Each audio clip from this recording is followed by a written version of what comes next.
हो जाती हैं चीज़ें, इसके लिए आप ज़िंदगी को ख़राब नहीं कर सकते। आपको खुद ही निकलना पड़ता है, कोई नहीं आता आपको निकालने के लिए। आप रो लो, 1 महीना रो लो, 2 महीने रो लो, आपके साथ कुछ हो जाता है, आपको खुद हिम्मत करनी पड़ती है, कोई नहीं आता। कभी कभी सिचुएशन आती है कि आप किसी को बता ही नहीं सकते कि आपके साथ क्या हुआ है। और सोचो वो स्थिति और आपके पास कोई ना हो और आपको खुद ही खड़ा होना है, खुद ही इस स्थिति को खुद ही संभालना है। वो जो टाइम होता है ना, बस कोई दिया लिया ही होता है जो काम आ जाता है, सोचो। वरना आप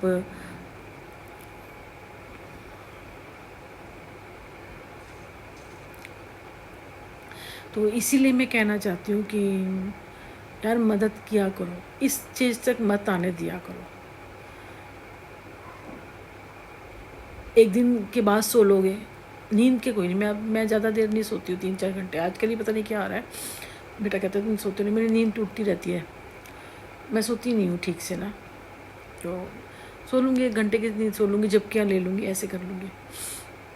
वक्त रहते मदद करनी चाहिए, वक्त रहते। और जो ये लोग किसी को बर्बाद करने में लगे हुए हैं ना, कर लो।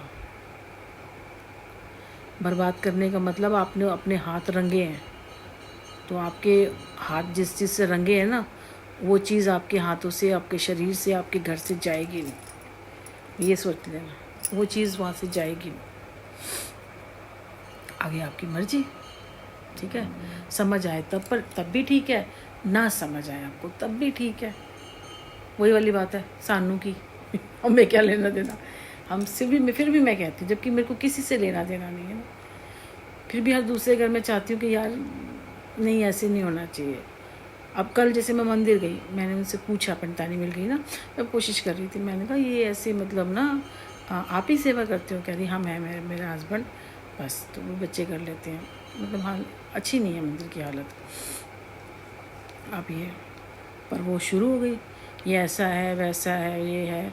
कह रही हमारे ठाकुर जी, सब ठाकुर जी करने वाले हैं, ठाकुर जी ने रखा हुआ है, ठाकुर जी ये करते हैं, वो करते हैं, ये सब करने। कह रहे मैं तो जल भी नहीं चढ़ाने आती सोमवार को, मैं तो नीचे ही नहीं उतरती, मैं तो बस ये काम कर जाती हूँ, मैं ये कर लेती हूँ, मैं वो कर लेती हूँ, मैंने कभी नहीं, मैं तो एक लोटा जल ही चलाती हूँ, मैंने तो दूध भी नहीं चढ़ाया। मैंने वो बोलती जा रही। मैंने सिर्फ इतना पूछा था कि भाई इतने काउंसलर वगैरह हैं, मैं कहा यहाँ कीर्तन होता है? कहती है महीने में सिर्फ एक बार ही होता है बस, क्योंकि वो मंदिर सूना ही रहता है। वहाँ मैंने कोई पंटानी नहीं, दिया भी नहीं कोई जला जाता होगा, ये अपनी तरफ से दिया भी नहीं जलाते, कोई नहीं, कुछ नहीं है उस मंदिर में, सिंपल सा मंदिर है। पता नहीं मतलब कैसे, मतलब अब मैं कुछ चाह रही थी करो, लेकिन जब उन्होंने कहा तो मैं आ गई, फिर मैंने क्या बोलना था, उन्हें चाहिए ही नहीं है। मैंने कहा इतना बड़ा एरिया है, काफ़ी लोग हैं, अगर इतनी भी होगी, मतलब जैसे मंदिरों में ना, जैसे जन्माष्टमी आती है, नवरात्रे आते हैं, शिवरात्रि आती है, तो 1-1.5 महीना पहले ना तैयारियाँ शुरू हो जाती हैं, मंदिर सजते हैं और वाइट वॉश वगैरह हो जाता है, पर्दे बदले जाते हैं, भगवान के कपड़े होते हैं। और वहाँ इंदिरा पार्क में रहती थी ना, वहाँ तो कुछ ना कुछ वहाँ तो होता ही रहता है, और वहाँ तो सत्संग कीर्तन पता नहीं कुछ ना कुछ होता ही रहता था। और मंदिर भी बहुत अच्छा, आज भी मैं वहीं जाती हूँ।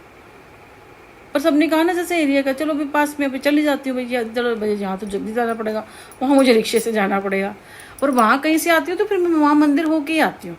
और यहाँ 4 बजे खुलते हैं ना, ये मंदिर भी 5-5:30 खुलते हैं। भगवान जाने शाम की आरती भी करते हैं कि नहीं, क्योंकि मैं 7 बजे जाती हूँ, 6:30-7 बजे, पर वो मंदिर सूना होता है, सूना ही होता है। भगवान के कपड़े भी टेम्परेरी से होते हैं, इतने अच्छे वाले कपड़े नहीं होते। वो जो जिनकी उनकी जगह है वो भी बहुत सिंपल है, कोई जैसे सजाई हुई हो जगह होती है ना, वो जगह को सजा देते हैं, अच्छे अच्छे कपड़े पहनाते हैं, हार पहनाते हैं, बड़ा सिंपल सा है, मतलब नहीं लगता। फिर मैं आ गई, आजकल तो किसी को कहने का ज़माना भी नहीं है। हमने हाथ जोड़े, उनके पाँव छुए और हम आ गए, क्या कर सकते थे। मैं कोशिश करती हूँ भाई, पर वो ये सब ये इसलिए फिर लगता है यार सभी ये कहते हैं,